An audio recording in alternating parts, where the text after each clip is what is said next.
Sir నమస్కారం sir. నమస్తే.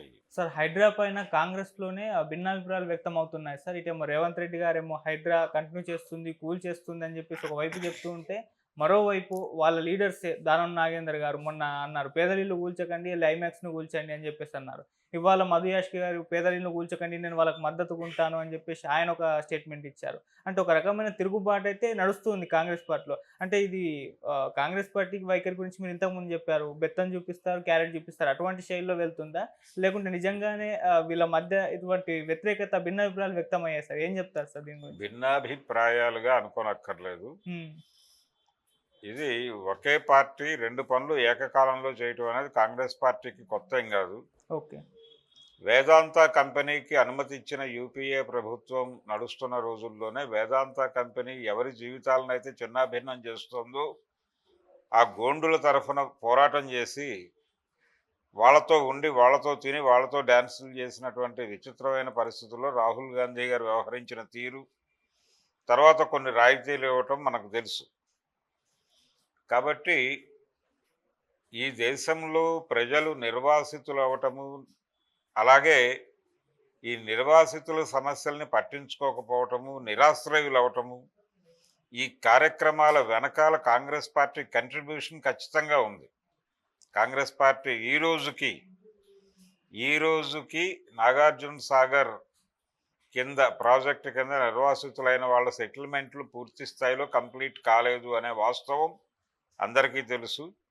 ఆ రోజున భూములు కోల్పోయిన చాలామంది రైతులు ఇప్పటికే హైదరాబాదులో అడుపు తింటున్న విషయం కాంగ్రెస్ పార్టీ నాయకులకి కూడా తెలుసు.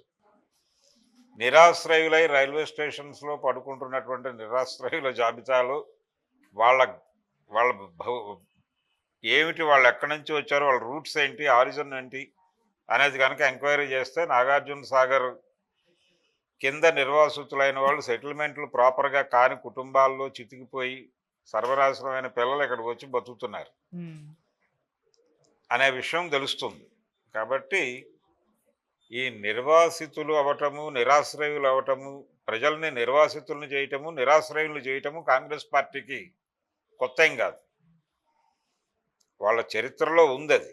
అందులో భాగంగానే ఇప్పుడు ప్రతి సందర్భంలోనూ వాళ్ళు, ఇప్పుడు మధు యాష్కి ఓ మాట మాట్లాడాడు, మాది ఇల్లు కట్టించే ప్రభుత్వం తప్ప కూల్చే ప్రభుత్వం కాదు అని. అంటే మాకు అసలు కట్టించిన చరిత్ర ఉంది తప్ప కూల్చిన చరిత్ర లేదు అంటున్నాడు ఆయన. అది తప్పు. గతంలో కూల్చారు, ఎక్కడి దాకా వెళ్ళక్కర్లేదు. హ్మ్. గాంధీ భవన్ పక్కన కాంగ్రెస్ పార్టీకి సంబంధించి నిజానికి అక్కడ కట్టాలి Congress office. Okay. Congress office నిర్మాణం కోసం కేటాయించిన స్థలంలో పేదల గుడిసెలు వేసుకున్నారని ఆ గుడిసెల్ని కూల్చిన చరిత్ర ఉంది. ఎక్కువ దూరం వెళ్ళక్కర్లేదు. వైఎస్ రాజశేఖర రెడ్డి గారు సీఎంగా ఉన్న రోజుల్లోనే జరిగింది అది. హ్మ్. పేపర్ కటింగ్స్ దొరుకుతాయి, వీడియో క్లిప్స్ దొరుకుతాయి. దాన్ని ఒక్కసారి ప్రపంచం ముందు పెడితే కాంగ్రెస్ పార్టీ ఏమిటి అనేది తెలుస్తుంది. ఓకే.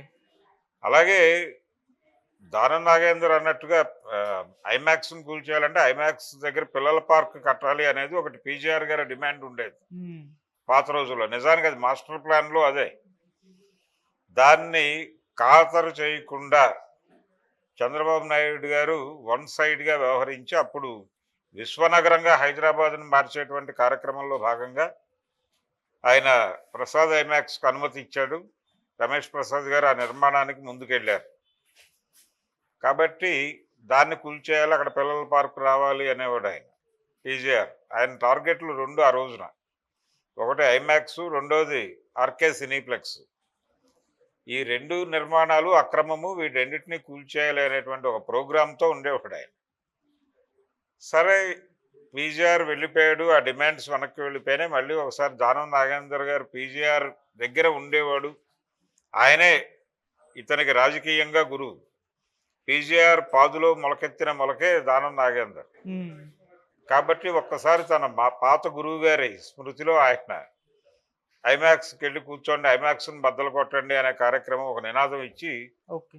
పీజీఆర్ని మరొక్కసారి గుర్తు చేశాడు ప్రపంచానికి. అందుకు ఆయనకు థ్యాంక్స్ చెప్పాలి. హ్మ్. అయితే ఈ కూల్చివేతలు, ఈ అనునయింపులు, ఈ రెండింటినీ ప్యారలల్గా నిర్వహిస్తున్నారు. కూల్చివేతలు ఆగటం లేదు, ఇది ఆగటం లేదు. అయితే ఈ అనునయింపులలో ఒక మాట రావడం లేదు. అదేంటంటే రిహాబిలిటేషన్ ప్రోగ్రామ్ ఉంటుంది. మీరు ఎవరు కంగారు పడొద్దు అంటే అర్హులైనటువంటి వాళ్ళు. చెరువులు కబ్జా చేసిన వాళ్ళ ఇళ్ళు కూల్చివేయటం తప్పేం కాదు. చెరువులు ఆక్రమణ నుంచి వాళ్ళని బయటకు తీసుకురావడం తప్పేం కాదు. గతంలో చాలా ఊళ్ళల్లో కాలవ కట్టల మీద ఇళ్ళేసుకుని ఉండేవాళ్ళు పేదలు. ఆ ఇళ్ళు వలన ఏం జరిగేదంటే ఆ కాలువలోకి నీళ్ళు వచ్చినప్పుడు ఇవి మునిగేవి, జన నష్టం జరిగేది. దాంతోపాటు ఈ కట్టలని కోసేవాళ్ళు వాళ్ళు. కోసేయటం వలన నీరు ఊళ్ళోకి ప్రవేశించేది. అందువలన ఈ కాలువ కట్టల మీద నిర్మాణాలు కరెక్ట్ కాదు అనే ఉద్దేశంతో కోస్తా జిల్లాల్లో ఈ కాలువ కట్టల మీద ఇళ్ళు వేసుకున్నటువంటి గుడిసెలు వేసుకున్నటువంటి వాళ్ళందరినీ పీకి వాళ్ళకి వేరే ఆల్టర్నేటివ్ ప్రత్యామ్నాయం చూపించి వేరే చోట స్థలాలు ఇచ్చే చోట స్థలాలు ఇచ్చారు, లేకపోతే ఇళ్ళు నిర్మించి ఇచ్చారు. ఆ రకమైన ఒక రిహాబిలిటేషన్ ప్రోగ్రామ్ జరిగింది. అలాంటి రిహాబిలిటేషన్ ప్రోగ్రామ్ ఒకటి బ్రాడ్వేలో అనౌన్స్ చేయాలి గవర్నమెంట్. ఓకే. అనౌన్స్ చేస్తే ఇబ్బంది లేదు. వాళ్ళు ఏది కూల్చినా మేము కూల్చిన ప్రతి గుడిసెకి కాంపన్సేషన్ ఉంటుంది. అంటే అర్హులైన వారికి. మీరు నాగార్జున గారి అన్కన్వెన్షన్ కూల్చి ఆయనకు విరిగా ఇంకో చోట అన్కన్వెన్షన్ కట్టించి ఇవ్వక్కర్లేదు. కానీ ఒక పేదలు తమ బతుకు తెరువుకి కోసం అద్దెలు కట్టుకోలేక ఎక్కడో చోట ఉండటం కోసం కూలి పని చేసుకోవటానికి ఉండటానికి ఒక చిన్న ఆశ్రయం కల్పించుకుంటే వారికి వారు దాన్ని కూల్చివేయటం. ఇప్పుడు చాలా ఎందుకు వేసుకుంటారు అక్కడ చెరువుల్లో అంటే అక్కడ అది ఎవరిది కాదు కాబట్టి, అది ప్రభుత్వంది అనేటువంటి అది పొరంబోకు అనే ఉద్దేశంతో అక్కడికి వెళ్తారు. నదీ పరివాహక ప్రాంతాల్లోనే ఎందుకు ఆక్రమణలు జరుగుతాయి అంటే అది ఎవరు క్లెయిమ్ చేసుకోరు కాబట్టి. ప్రభుత్వం వస్తే ప్రభుత్వంతో మాట్లాడుకోవచ్చు, మనం ఓటేసిన ప్రభుత్వమే కదా, ప్రజాప్రభుత్వమే కదా అనేటువంటి ఒక భరోసాతో. ఈ భరోసా ఉండటం వలన ప్రభుత్వాల దగ్గరికి వెళ్ళి కలెక్టర్ల దగ్గర ఎక్కడో మాట్లాడుకుని ఏదో ఒక మేరకు అవగాహన, వారి దయ సంపాదించుకుని కొంతకాలం జీవితాన్ని అక్కడ గడపచ్చు అనే ఉద్దేశంతో అలాంటి చోట్ల వేసుకుంటారు. ప్రభుత్వ పౌరంబోకు భూముల్లో ఇల్లు వేసుకోవటం అనేది అందుకు జరుగుతుంది. అలాగే కొండలు క్వారీల కింద తీసేసినప్పుడు ఖాళీ అయిపోయినటువంటి ఆ కొండ ప్రదేశంలో కూడా ఆక్రమణలు జరుగుతాయి. కమ్యూనిస్ట్ పార్టీలు ఎర్రజెండాలు పాతుతారు పేదల కోసం. పేదలకి గుడిసెలు ఇప్పిస్తారు అక్కడ. ఆ తర్వాత ఏం జరుగుతుందంటే ప్రభుత్వాలు వాళ్ళకి బీఫారాలు ఇవ్వటం, బీఫారాలు ఇవ్వటానికంటే ముందు కరెంటు వేయటం, రోడ్లు వేయటం, ఇలాంటి కార్యక్రమాలు చేస్తారు. ఇలా చాలా ప్రాంతాలు, చాలా ప్రభుత్వానికి సంబంధించిన భూముల్లో ఆక్రమణలు జరుగుతాయి. అయితే ప్రభుత్వ ఆస్తుల పరిరక్షణ మా కార్యక్రమం అంటున్నారు హైదరాబాద్. ఈ ప్రభుత్వ ఆస్తుల పరిరక్షణ అంటే కొన్ని సందర్భాల్లో గత ప్రభుత్వాలు అనుమతించిన చోట కూడా వెళ్ళి పగలగొడుతున్నారు. ఇది ప్రమాదం. అంటే మీకు ల్యాండ్స్ ఎందుకున్నాయి, ప్రజలకి ఇవ్వటం కోసం అనే అభిప్రాయంతో లేదు ఇప్పుడు ప్రభుత్వం. ఈ రీహాబిలిటేషన్ ప్రోగ్రామ్స్ అవన్నీ గతంలో జరిగాయి.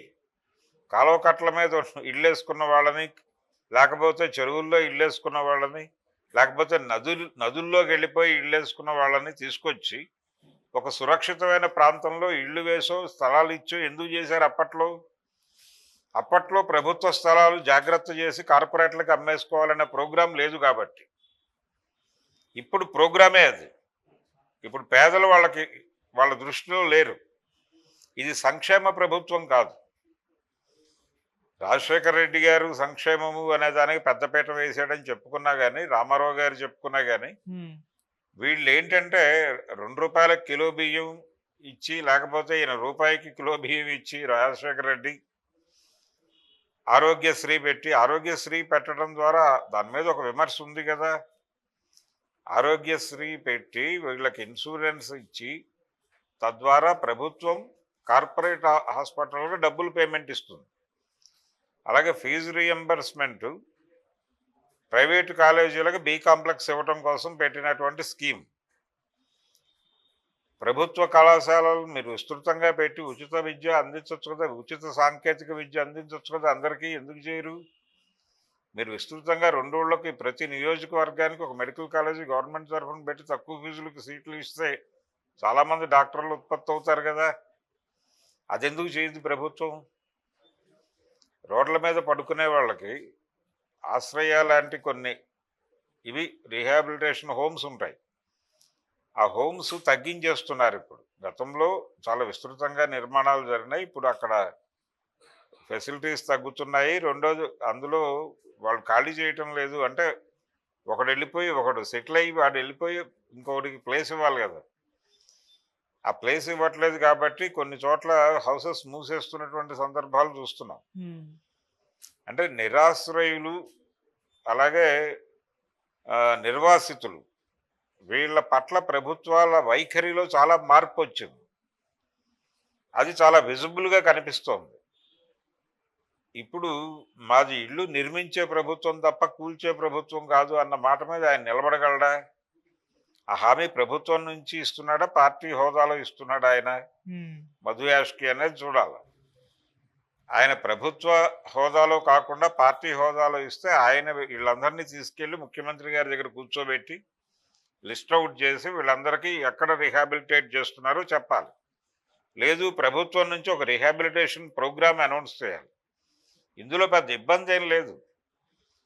ఒకటే వాక్యం, మేము హైడ్రా నుంచి తొలగిస్తున్నటువంటి రకరకాల ఆక్రమణలు వాటిలో పావర్టీ లైన్ పైన కింద ఉన్నటువంటి వారిని మధ్యతరగతి బిలో మిడిల్ క్లాస్ ఒక మేరకు అప్పర్ మిడిల్ క్లాస్ వీళ్ళ తాలూకా సమస్యల్ని ప్రభుత్వం అడ్రస్ చేస్తుంది. వీళ్ళకి ఏదో పద్ధతిలో రిహాబిలిటేషన్ ఉంటుంది. వారి వారి స్తోమతలను బట్టి రిహాబిలిటేషన్ ఉంటుంది. పూర్తిగా బిలో పావర్టీ లైన్ ఉన్న వాళ్ళకి మేమే నిర్మించి ఇస్తాము ఇల్లు.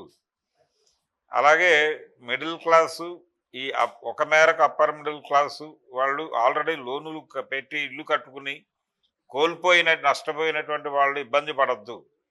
వాళ్ళకి మేము స్థలం ఇస్తాము, బ్యాంకు లోన్ రీషెడ్యూల్ చేయిస్తాము. ఇలాంటి కొన్ని ఉపశమనాలు కల్పించాలి కదా ప్రజలకి. మీరు ప్రజల కోసం కదా అవన్నీ తీసేస్తోంది. అక్కడ ప్రజలకు రక్షణ కల్పించటం అనే నెపంతో కదా నువ్వు చెరువులు ఖాళీ చేస్తోంది. దీనిలో పొలిటికల్ ప్రోగ్రామ్ కూడా లింక్ అయి ఉంటుంది, అది వేరే విషయం. కానీ మీరు బ్రాడ్గా చెప్తోంది ఏంటి? ప్రజలారా మీరందరూ వరదలు ముంపులు గురి కాకుండా ఉండటం కోసం, మీకు మంచి నీరు అందటం కోసం మేము ఇవన్నీ చేస్తున్నామని చెప్పుకుంటున్నాడు కదా ఆయన రేవంత్ రెడ్డి గారు. మరి అదే ప్రజలు కదా ఏడుస్తోంది. అదే ప్రజలకి మీరు ఏమిటి ఆ కూల్చివేసినటువంటి ఇల్లు కోల్పోయిన వాళ్ళకు ఉపశమనం ఒక వాక్యం మాట్లాడండి. మాది ఇల్లు కట్టించే ప్రభుత్వం తప్ప కూల్చే ప్రభుత్వం కాదని మీ పార్టీ నాయకుడు చెప్పడం కాదు, మీరు చెప్పండి. ప్రభుత్వం నుంచి ఒక రిహాబిలిటేషన్ అర్హులైన వారిని ఆదుకుంటాం అని ఒక పాలసీ అనౌన్స్ చేస్తే ఎవడు బాధపడ్డు కదా. వచ్చి మీ నెత్తిన పూలు చల్లుతారు కదా సురక్షిత ప్రాంతాల్లో. మేమేదో ఆ రోజున నదీ పరివాహక ప్రాంతాల్లోనో చెరువుల్లోనో ఇళ్ళు నిర్మించుకున్నాం. మూసీ నదిలో ఇళ్ళు నిర్మించుకున్నారు అనేది గొడవ. మూసీ బాగు చేయటం పట్ల మాకే వ్యతిరేకత లేదు. మేమే మా తట్టా బుట్ట పట్టుకుని మేము వస్తాం, మీరు ఎక్కడ కూర్చోమంటే అక్కడ కూర్చుంటాం, మీరు కట్టించి ఇవ్వండి అయ్యా. లేకపోతే వాళ్ళకు ఉపాధి కల్పించి మంచి ఆదాయాలు వచ్చేటువంటి ఇప్పుడు సంపద సృష్టిస్తానంటున్నాడు చంద్రబాబు గారు అక్కడ. అలాగే ఈ మ్యాన్ పవర్ను ఉపయోగించి మీరు ఏదైనా సంపద సృష్టించి వాళ్ళ నుంచి అది తిరిగి మీరు తీసుకునేలాగా, వారికి ఏదైతే ఇచ్చారో అది తీసుకునేలాగా చేయండి. ఆ సంపద వారికే ఉంచండి. అలాంటి పనులన్నా చేయండి ప్రొడక్టివ్గా. ఏమీ చేయకుండా వన్ సైడెడ్గా మేము కూల్చుకుంటూ వెళ్ళిపోతాం, మీ చావు మీరు చావండి అంటే ఎట్లా కుదురుతుంది? అది ప్రజాస్వామ్యం అని ఎలా అనిపించుకుంటుంది? ప్రజాస్వామ్య ప్రభుత్వం అని ఎలా అనిపించుకుంటుంది? అది ఇది బూమరాంగ్ అవుతోంది అనే విషయం అర్థమై క్రైసిస్ మేనేజ్మెంట్లో భాగంగా రంగంలోకి దిగి ప్రజలని హక్కున చేర్చుకుంటున్నటువంటి డ్రామాలు షురూ చేశారు. కానీ ఇది చాలదు. దీనికంటే కూడా ప్రభుత్వం ఒక పాలసీ అనౌన్స్ చేయకపోతే నిర్వాసితులందరూ సంఘటితమై, ఇప్పటికీ ఉన్నారు నిర్వాసితులు, పాత ప్రాజెక్టుల కింద నిర్వాసితులైన వాళ్ళు. ఇక్కడ ఉన్నారు, ఆంధ్రప్రదేశ్లో కూడా ఉన్నారు. కాబట్టి వీళ్ళందరికీ ప్రభుత్వాలు టేక్ ఇట్, మనం పీకేస్తాం, వాళ్ళు చావాళ్ళు చేస్తారనే ధోరణిలోనే వ్యవహరిస్తున్నాయి ఏ ప్రభుత్వం అయినా. కాంగ్రెస్ ప్రభుత్వాల చరిత్ర కొత్త ఏం కాదు ఇది. ఇల్లు కట్టిన వాళ్ళు ఉన్నారు, ఇల్లు పీకిన చరిత్ర ఉంది. దానికి కట్టిన చరిత్ర మాత్రమే లేదు, పీకిన చరిత్ర కూడా ఉంది. ఆ పీకిన చరిత్రలోకి ఈ ఇళ్ళన్నీ వెళ్ళిపోతే వీళ్ళందరూ ఏమైపోతారు? రేపు పొద్దున వీళ్ళు వచ్చి రోడ్ల మీద పడుకోవాలి. రోడ్ల మీద పడుకుంటే పోలీసు వాళ్ళు వచ్చి తీసుకెళ్తారు. అవును. పోలీసు వాళ్ళు వచ్చి తీసుకెళ్ళి వీళ్ళ మీద ఏవో కేసులు పెడతారు. అక్కడ స్టేషన్లో ఖాళీగా ఉన్న కేసులన్నీ వీళ్ళ మీద పెట్టి జైళ్ళకు దోసి అక్కడ ఆశ్రయం పొందండి అంటారు. లేదు అంటే వీళ్ళందరికీ కూడా మీరు ఆశ్రయ కట్టించండి. ఎక్కడైనా ఇప్పుడు ఈ ఫ్లైఓవర్స్ కింద అక్కడ ప్రభుత్వం తరఫున హాస్టళ్ళు నిర్వహించండి. ఫ్లైఓవర్ కింద నిర్మాణాలు చేసి ప్రతి ఫ్లైఓవర్ కింద కొన్ని వేల బెడ్లు అకామిడేట్ అయ్యేలాగా బెడ్ల నిర్మాణం చేసి ఇక్కడ ఇల్లు పీకిన వాళ్ళకి అక్కడ ఇవ్వండి. కనీసం అక్కడ పడుకుని ఏదో పని చేసుకుని బతుకుతారు. ఏదో ఒకటి ఉండాలి కదా ప్రోగ్రాం. ఏ ప్రోగ్రాము లేకుండా నేను ఇల్లు పీకేస్తానంటే ఎలా కుదురుతుంది?